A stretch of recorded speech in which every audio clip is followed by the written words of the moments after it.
I am so happy to have you, my friend and former colleague, join me today on this podcast. Hi, and Hi. thank you for taking time out of your busy life and day to come and chat with me. So happy to have you. And obviously, we got a chance to work together.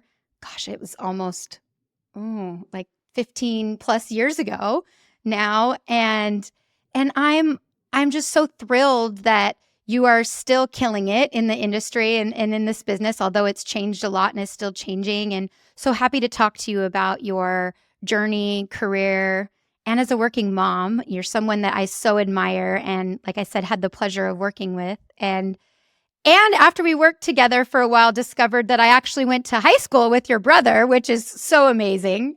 Yeah, and then went to go work for the city where my dad lives. And like there's all these Mm. personal ways that our lives have intertwined. But it's so interesting because when you and I were at MSNBC together, um, one, it was one of my favorite jobs that I've ever had.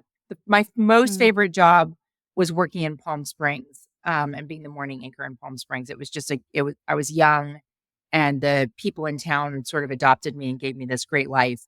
But my time at MSNBC really elevated my sense of the way the world works, the way that stories influence the mass consciousness. So where culture is as a result of the stories being told and the stories that multiple people are buying into at the same time.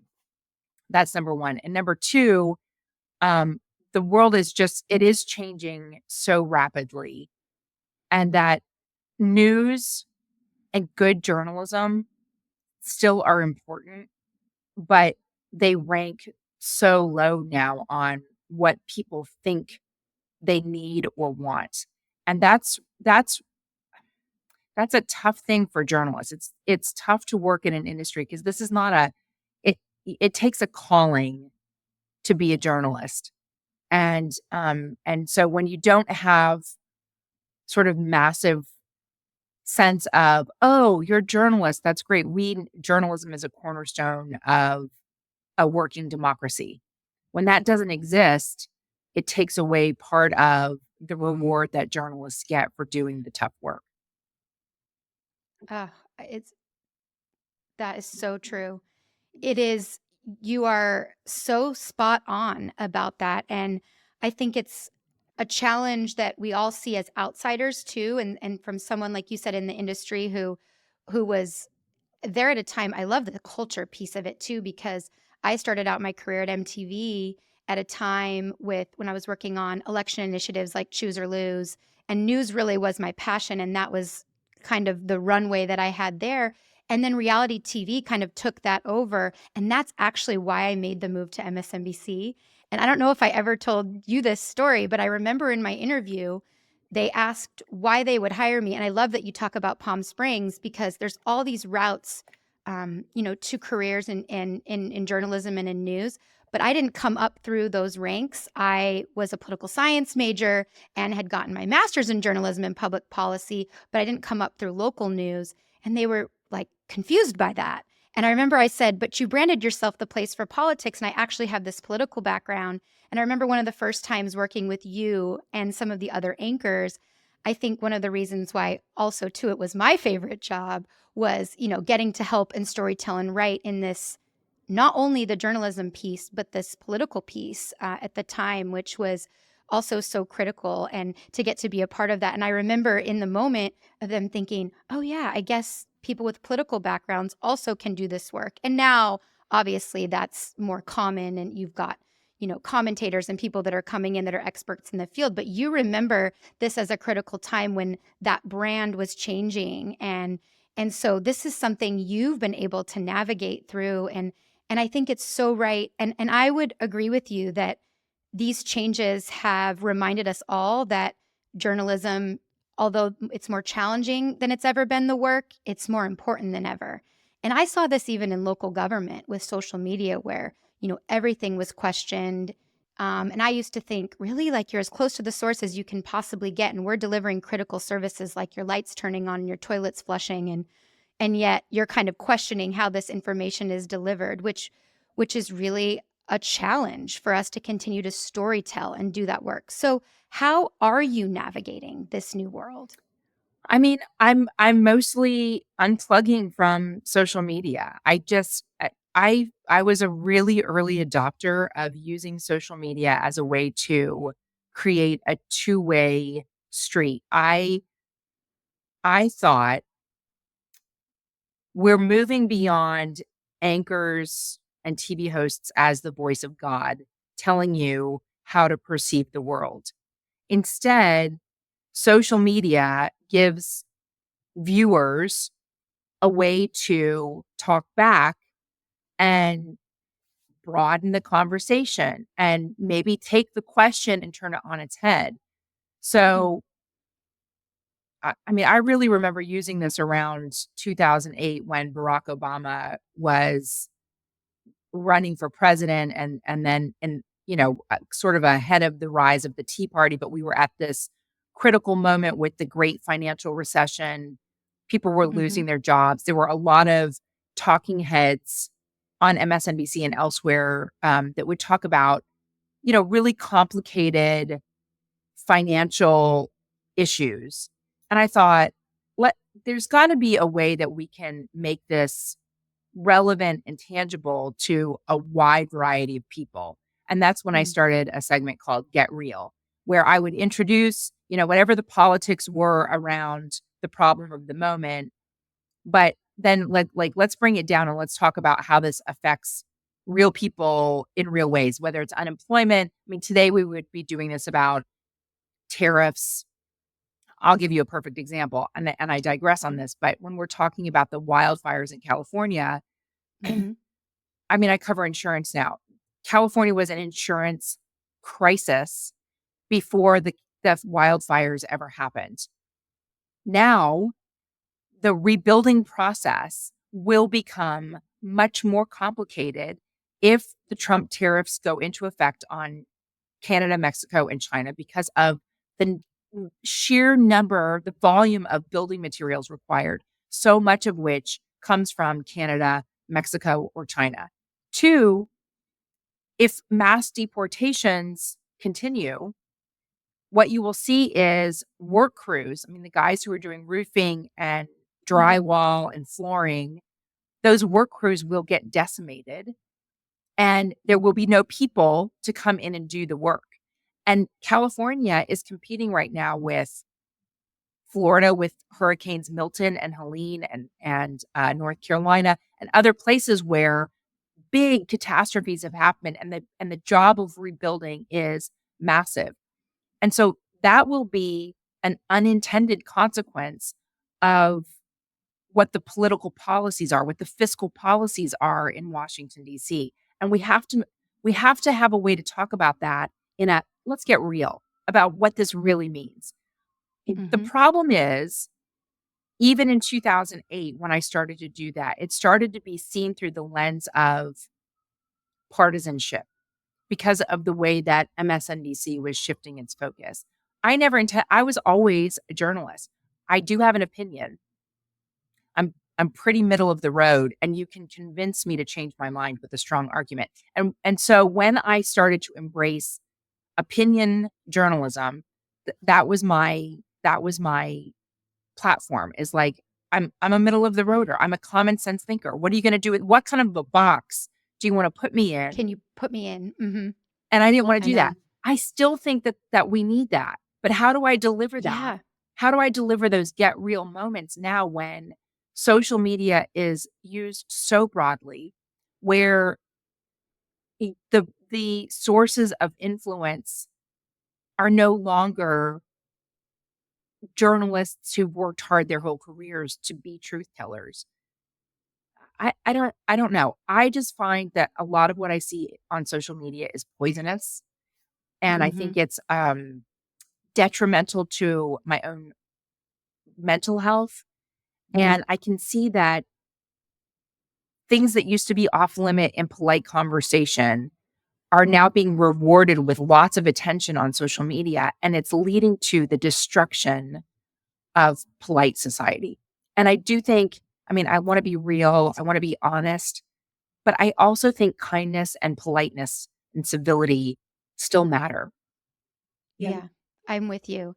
It's so crazy that you say this because I was just telling my friend the other night, you know, I always thought of myself as a middle of the road person too. And I worked, 9 years with two quite conservative mayors on the city side, never had an issue. All of the sudden, things that to me, again, like I said, seemed like basic. And that was something we always tried to do too, was just like the keeping it real, was deliver this information and storytell in a way where you engage people and you can talk to broader audiences. And you're right. I think something that was missed in the whole election that we all know now upon reflection is there were so many things that were not reaching people and other misinformation or disinformation that was. And how do you reconcile that? And I said to my friend the other night, I said, I'm just kind of at a loss because I always thought of myself as that middle of the road. So where is my space? Where do I go? How do I continue to do that and tell stories and not feel like you said that you're being relegated to choosing a side, because so many of these issues are so critical to everyone. And I think the fires is a great example of that. A time of crisis where it impacted so many people, including my family. And I know you were there, and that was actually what prompted me to invite you. I always think of you, but when I saw the work you were doing there with a fire PIO, I was like, oh my God, this is such an important example of how local government and getting information out and using the media to do that, and how those relationships are so critical. And I thought it was so cool, the fire PIO ride along that you did. And so I'd love to hear more from you about where those opportunities are, and maybe that's it. I don't always see on the city side that they have PIOs like that. That was kind of where my work was focused on, and now is too, helping other cities to understand, um, to have professionals and journalists and people that are telling these stories, um, on the government side too, is really critical. Police officers and firefighters aren't always the ones that know how to connect best with an audience like that. And I trained, I think, 17 PIOs over the course of 12 years, like how to use social media, how to tell a story, and some are willing and open to doing it. But these are also opportunities for journalists, and people that are maybe thinking about leaving the journalism career. I see an opportunity in local government, especially, to story tell. And so would love to hear from you that perspective of that experience you just returned from. It's interesting because you'll see at lots of different levels of government, and this happens in Arizona too, by the way, where you are, but take defensible space, which is widely accepted to be a crucial factor in wildfire mitigation. But defensible space works best when it's done at a community level. So if I live in the Pacific Palisades and I've cleared 5 feet of combustible shrubbery from around my house and planted, succulents, and I've got not mulch, but gravel, filling in my planter beds. I've done the job. I've heard the message. I'm doing the best to protect myself. But if my neighbors have lots of pine or other highly flammable shrubbery right up next to their house, it doesn't matter what I've done because their house is going to catch fire and my house is likely to catch fire too. So in order to get a full community, you can have policy that says the whole community has to do this or there will be consequences, and we're going to find you an economic incentives or disincentives work to get people to take action. But it's also that if you tell the story that, look, now's the perfect time for other stories to go in and say, look at this house is standing. What left this house standing and these two on this side not? Did they have ember resistant vents? Did they have rock mulch, like I was saying? What was the house stucco or brick rather than made out of plywood with wood joists and frame. All of that matters, and the stories about it matter. December 31st, I had actually done a story on CNBC about mitigation for insurance purposes, the way that you can actually build or modify after the fact your home or business in ways that help you resist natural catastrophes and potentially lower your insurance rates. Like I'm getting an earful about how much people are paying for property insurance. There's a reason for it. It's because it's expensive to repair or rebuild. So I did this story on December 31st with a focus on these new building materials that are fire resistant. It's pretty dramatic. The demonstration that was set up for me in this house that doesn't have any of these new building materials, and this one that does, and how fast this one burned to the ground. And I just think you can't get past that story. But what has changed, Dana, is that when I started my career, half of all the TVs that were on when I was doing the news were turned to me. Mhm. So the power of my storytelling was far greater than it is now, where there are so many sources of information and people have so many options that that kind of message can be drowned out or not heard at all. It's a real shift. And I do think social media can help break through that noise. I do think the best storytelling can break through it, but we're just living in a different world now. And so Mhm. you have to be a really powerful influencer in order for your message to be out and have immediate, to go viral. Like that viral moment of the guy that I rode along with in California. He was the guy that saved the dogs, got Yep. on NBC Yep. News, and then went everywhere and went viral. I mean, he's He was now a adorable. well-known, yeah, he's a He's hero. everywhere. Yeah. Yeah. Yeah. Yeah. Yeah. He's got No, it's he's so got true. a lot of the Hey, factors that you want in a star, in like a yes, superhero. absolutely. But that went viral for a reason, because it touched people's heart. But there's no way, I don't think that there's any way to tell ahead of time what's going to do I that. know. What you need is PIOs who are willing to do it and do it and do it. You got to keep doing it. You can't just do it once and go, oh, I have this great idea for a video I think is going to go viral, and then give up on it. You have to do it again and Yep. again. And you have to make, I mean, we know this from old school journalism, but city council meetings are deadly boring, but they're Amen. so important. So the best storytellers, I'm not even going to call them journalists anymore. Like, the best storytellers are the ones who can sit in that meeting and tease out the thread of what's the best narrative here. Like, we're going to talk about putting compost bins outside. So now when people are going to put out their garbage and recycling, they're also going to be able to put out compost bins. How do I tell this story in a way that moves beyond the proposal that's now in city council? And Yeah, and great storytellers know how to do that. And I think what we're seeing again with the rise of social media is a lot of citizen journalists, where you maybe have not gone to journalism school, you've never been through a communications law class. It's irrelevant, because you care about your community and you know how to deliver the story of what's important or what should be important to your neighbors. for sure. I know. It's so true, and what I a couple of things. One, I did get a Justin Timberlake retweet, which put us on the map in Gilbert, Arizona. Yeah, yeah.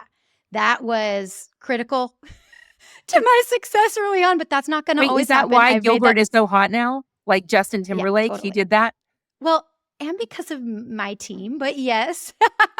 We made a video for his Can't Stop the Feeling when he was challenging groups, and we were probably the only city to do it. And he shared it on Facebook and he retweeted it and then gave the Gilbert, Arizona with the praying hands emoji. And then it was like we had so many followers. And, you're not always going to tag people and they're going to see it. You're right. But I think one thing I love to talk about, two things you bring up that are so true. Going where people are is so critical, because the people that go to those council meetings are usually they're angry about something. They're not your average mom, busy working mom like you and me, who are busy living our lives. I always say you have to go to them, meet them where they are, and they care about what's happening in those meetings. People like you and me, we just don't have the time to go and sit in town hall and city hall, and usually don't unless we have a problem. And so those become very reactive because you're listening to the people that Right. have a grievance. But where's everyone else? I mean, when I started in Gilbert, I couldn't believe that the average age was 32 years old with 250,000 people. And I thought to myself, oh my God, like you wouldn't know that by looking at the city council. You wouldn't know that by looking around.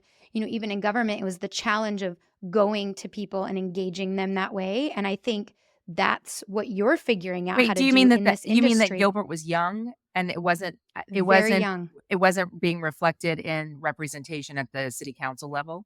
And still isn't. Yeah, at all. At all. We had a brief stint with a very young mayor, and she quit on the dais in the height of the pandemic due to death threats over mask mandates and other things. And so I think it's now preventing all of this kind of anger. And really, what I saw was an influx, like you did too, I'm sure, of social media for good, then suddenly almost being weaponized and turned against. It was like this, to me, sometimes we had 500,000 followers, and I thought, this is like the monster we've built that we now have to manage. And then it became that, well, this can't be trusted, and they have an agenda. And it was like, wait, what? So that all kind of shifted and turned. And when I would look around again, the average resident living their lives, isn't at those tables and represented. And sadly, what I see happening now, I think more in the last 4 or 5 years, is people don't want to run for local office. And that was kind of the whole goal, was to get people to think about these jobs in local government that were critical, or telling these stories and running for office. And now it's like, well, who would want to do that? And I think that's what we're also seeing in our line of work with journalism, which is like something we love so dearly. And it's like, it's terrifying to think about, well, what does the future of this industry look like if these jobs aren't respected the way I know they were when you and I first started out. And I see the same thing in local government with, people running for office and elected officials, is like, I'm not going to do that. And why would I subject myself and my family to that? And I mean, I faced a lot of that, and in the situation that I was in. And it was a sad time of, and some of it is the creating the spaces for the loud the loud minority, which I think we're seeing a lot on social media now. People don't come to tell you they love something. No, and the They don't. algorithms won't feed you people just being normal. What the algorithms feed you is the most outrageous thing. So it keeps dragging you. It's almost like propaganda where what you're Mhm. getting keeps dragging you further and further and further to the extreme. And Yeah. I personally do not like what I see. And Mhm. so back in the day when I started using social media on my show, and I put out here's my email address, and here's my Twitter handle, and here's my Facebook, and however you want to get hold of me, not only can you get to me, but you might see your message show up on my show. And it was Yeah, I when think I was with you you then were, of when we course you were. were. Yeah. It was successful, and it was new, and I was really, I think, among the first cable news anchors that really embraced it and used it, and I loved it. I would never do that now. And I don't Mhm. engage. A lot of what I get is not worthy of engaging in. It's not people who want to can you see that I have a fly here? Like, it's January. How do I have a fly in my home? But at any rate, it's not worthy of engaging in that anymore, because it's not people who want to have their mind changed. They're not open to a viewpoint that's different. The trolling has taken on epic levels. I'm just not interested. It's not good for my mental health. You know what happened when I left MSNBC? I started sleeping less because I needed less sleep. And it turns out, like, all of that, especially after 2010, the political vitriol, Mhm. I thought had reached fever pitch. I had no idea it was going to go where it is Yep. now. But I realized that every day I was girding for battle, and in part because I had started to use social media, and I was getting all of this noise back at me that was unnecessary to the job of finding the facts, presenting the truth. And now I work in business news. And let me tell you, mostly that noise dies away. It's not that people aren't opinionated, and they are. It's just that I've become an expert in certain fields, and it's easier to deliver news as fact and not have that be questioned. It's Mhm. not, it's not perfect, but it's easier than when I was working in general news, and especially in politics. And isn't that a sad state of affairs, though? Who's going to do it if we don't? I think about that a lot, right? I left the situation that I was in for many of those reasons. One, I had built something that I wanted to try to scale and help others to do, and I knew, I had done that job, but the vitriol was just, I mean, it was crazy. I had restraining orders, my children's school. It was just it, I'm like you said, a sorry. fever pitch. That's Yeah. terrifying. But you know what? You know what can change that? Passionate moderates. People Mm, who are really committed to being centrist need to start mm. saying, I'm super committed to hearing you out. I'm interested in your viewpoint and how you came at it and but I'm not interested in fighting over it. I'm passionate about being a moderate. It's an oxymoron. A passionate moderate Mhm. is this conundrum, and what are you going to do with that? But that is what we need. We need people who are middle of the roaders, who are intent on being great neighbors, good citizens, good listeners. You know, if you can be a great friend to people who have wildly different views than what you have, then you're a passionate moderate. I love that. I'm coining that. Passionate moderate. I think we have our new this is our new road path. I just had this conversation with someone. I love that. So tell me about parenting during that time. So one thing I was thinking was that like you're in your home, and in our day, that was not a possibility. So how much the industry has changed that you broadcast from your house, and there's the ups and downs to that for sure, right? I am too. I'm sitting in my home office, and when after I left working with you and you left, we left working together, you became a mom and you have twin boys, and how exciting and amazing, and you've been able to keep your crazy career through all these changes and get to be a mom in the greatest city in the world, by the way, which I still miss living in every day. Tell me how you navigate all of that. I mean, this is going to sound probably very strange. You've probably never had anybody say this to you, but I'm really grateful for the time that I had with my children during the pandemic. What I mean by Mm, that is we were just this really close family unit. I got to work. I mean, I was still going outside to work. I was doing live shots. I think I was the only correspondent at CNBC who was really doing that, but mostly from my neighborhood. And my boys had an amazing nanny who was finishing her degree in elementary education. And so she came and she basically became their governor. She was Mary Poppins on steroids. And they made more progress in those first few months of lockdown than they had made all year. And mm, we had the most amazing time together.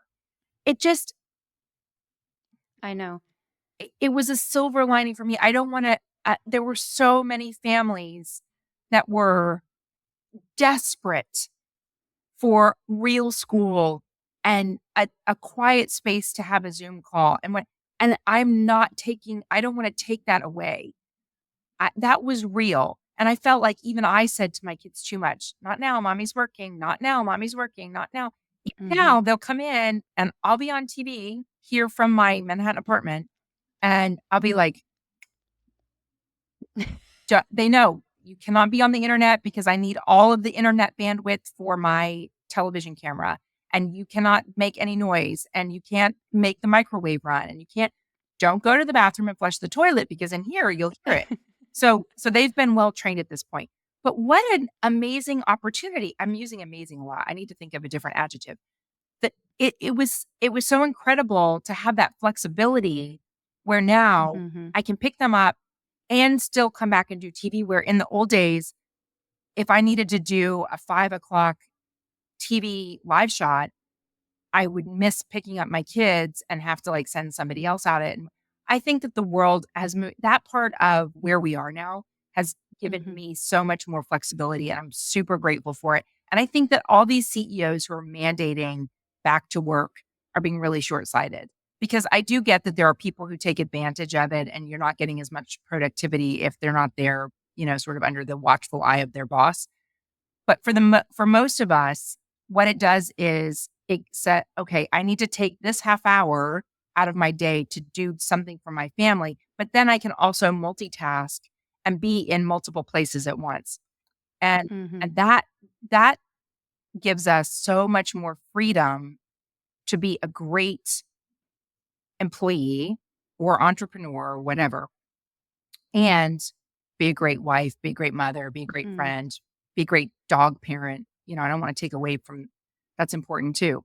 So Absolutely. so all of that has Yes. gotten easy. I like where we are in terms of our workflows and how we can now see each other like this. And it's not quite as good as going to lunch together, but it's close. I know. I agree with you completely. And, in the government world, they really never did a great job of working remotely. And, I was fortunate enough to be with a team and in a place where we figured out how to do it. We were already using Microsoft Teams before the pandemic and things like that, but most government organizations were not and were quick to return. And I think it is an inhibitor of why, I started there when I had a 10-week-old and a 2-year-old, two in diapers. And I think it was 7 to 6. And I never had dinner at home with the family. I never took my kids to school. And then, post pandemic and even now, running my own business, my daughter's in high school. Can you believe that? High No, I school. It's cannot. crazy. She's in high school and I drive her to school in the morning and that's our time together. That's when she talks and like holds my hand. I mean, I am appreciating those moments because they're fleeting and she's going to leave me soon to New York for sure. And I am just like, I get to do this and still work. And so, how amazing is that opportunity? I'm with you. My parents said the pandemic was their favorite year of all time because we kind of became a pod and they helped us with school and they're both former teachers, so they Oh, loved it. And when they tell my kids that it was the greatest year of their life, my kids will look at them like, "What? We didn't see our friends. We couldn't go anywhere. Like, right. what are you talking about?" But so I know that feeling that you felt. It was like the world slowed down and shifted. It's almost And like survivor's guilt though, because because yeah, I understand that for so many people it was the worst period of their lives. And so I'm not trying to take that yeah. away. And I'm also not being Pollyanna about it and just, well, I choose to look at this through optimism. But again, partly because of our circumstances and where I work and the ages of my children were little, so they didn't really care Mhm. about friends and all that yet. They liked having the attention from their mom, and they loved Kellyanne. So the fact that they got Kellyanne all day, every day, instead of having to go to school, they thought was like being on vacation. You know, Amazing. I Kellyanne, know. by the way, I'm going to make her listen to this podcast. Kellyanne is now a Yes. kindergarten teacher in Colorado. And I just think those kids, those families have no idea how lucky they are to have her. That she, like the world, if the world needs great journalists and great storytellers, Mm. the best teachers are also great storytellers and know how to pivot and weave and meet kids where they are. Great, great teachers are doing the job of a similar job to journalists, that they have to figure out how to take medicine and then wrap it in a spoonful of sugar and get it to go down. Oh, that's so good. I love this. I know. It's so true. I stay up at night thinking about this too. What is the future of journalism? What are the future of teachers? What are these critical jobs that are so important? And you're right. I say this all the time in storytelling. And I see this a lot now in my government work as well, is there's great work happening and if no one knows about it, you're doing all these amazing things, but how come you can't get it to where people are? And like you said, it used to be that the TV would turn on and you didn't have that challenge. Right. But now not only do you have to go tell that story, you've got to figure out how to get it to the masses, and you've got to figure out how to stay relevant. You've got to figure out how to be growing that audience, and then you build that trust, and then how do you keep them coming back? And I kudos to you though. You are doing it. I mean, I'm in awe, you're doing it. And so where do you see 5 to 10 years from now if you're like looking down that path? I'm enjoying being part of business news. I'm enjoying learning this company stories and where they're going, and industry stories, and the same thing, picking out the threads of narrative and being able to determine where that goes. TV's changing. My company is going to be spun off by NBC, and I'm not really sure how that's going to change the platform or the scenario. I just know that good storytellers are always in demand. And I think AI is going to change our job a little bit and make it easier in some ways, and also challenge us in other ways that, we have to be creative and adaptable and flexible. And the older we get, the harder that is to, sort of like budge us from a rut. But I, I've been really lucky that CNBC is like part two of my long TV career, and it's really focused on business. And so I don't know, part three might be business itself. Or maybe I'm going to follow in your shoes and be an entrepreneur. I think that seems very rewarding and also terrifying. So, but I'm going to keep the door open either way. Maybe you'll have advice for me on that front if I ever go in that direction. Absolutely. Absolutely. Well, they need storytellers everywhere, and it's been so interesting for me to see, all of those amazing things like you said that we learned in our favorite job ever, because it really was It amazing. was a great You don't job. know it in the moment when you're in the heyday, it's like, "Oh no." I said this to someone the other day. I said, "Oh my god, like it's kind of like parenting, right? Like you want to stay where you are in the moment. You don't want to be wishing for them to be little again." My mom always said, "You got to enjoy right where you're at because you can't go back." But there are those times when you think back to those situations and you think, "Huh, I thought to myself, I was 23 years old and I was working at MTV in New York City. And then I was, working with you and Andrea Mitchell and Nora O'Donnell, people that I admired and still admire in this field.